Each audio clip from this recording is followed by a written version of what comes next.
Here we are inside the official press conference for FTTH.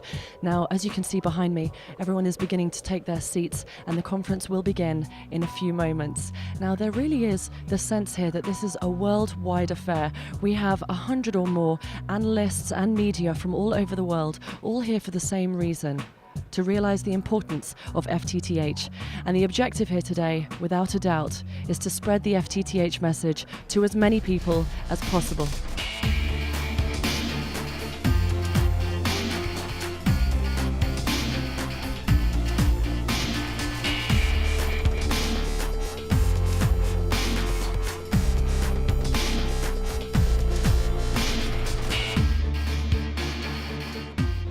I'm here with Roland Montagne from iDate. Now, Roland, what new trends do you see in the FTTH market panorama prepared by iDate for the FTTH Council Europe this year? Well, there is several main points of the FTTH panorama. First, in terms of figures, we have a total, if you include the whole Europe, I mean with Russia and all the main countries, we have 19 million subscribers in these zones, quite a lot.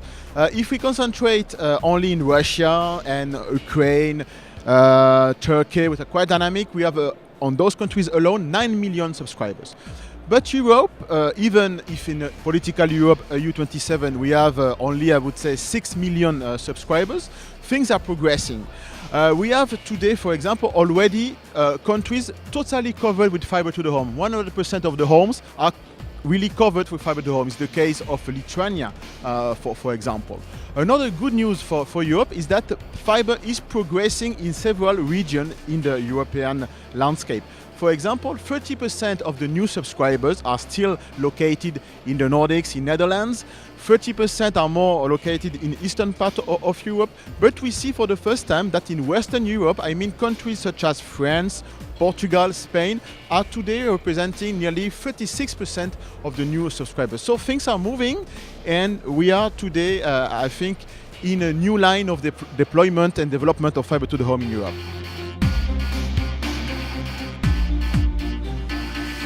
Hello, Stefan. Now, Ventura team, along with Portland advisors, looked into the funding opportunities for FTTH in Europe. What are the conclusions they found? Well, we were asked how to accelerate our investment in fibre, and we found that there is plenty of money available. The problem is that the industry is not going to the capital markets in the right way. So at the moment, it would take about 92 years at the current rate of investment to replace all the copper with fibre. Many people think that's too long. The interesting thing is that the industry could fund the switchover itself completely in about 25 years. And in the way that the regulatory system works, in the bill every month, there is an element paid for the renewal of infrastructure.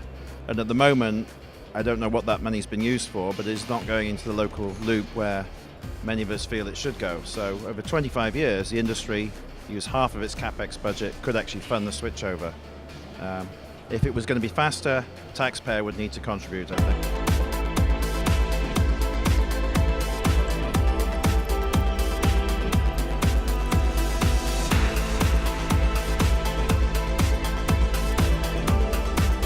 I'm now with Benoit Felton from Diffraction Analysis. Now, Diffraction Analysis was commissioned by the FTTH Council Europe to look at the benefits of FTTH for real estate projects. What were some of the conclusions of this study? Well, we spoke to a number of real estate players who have deployed or have been part of projects deploying fiber to the home and fiber to the building. All of them were very positive about the outcomes, and essentially it comes down to two things. First of all, the ability to increase the value of the properties that they put on the market, whether it's for rent or for sale.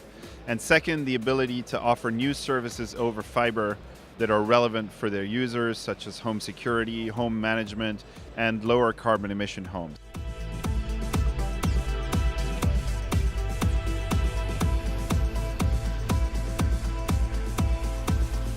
I'm now with Dr. Christian Cobalt from Econ.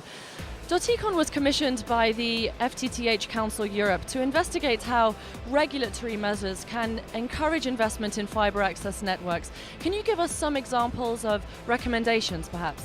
Yeah, I can give you two very specific examples. Fibre is obviously in strong competition with traditional copper-based access products.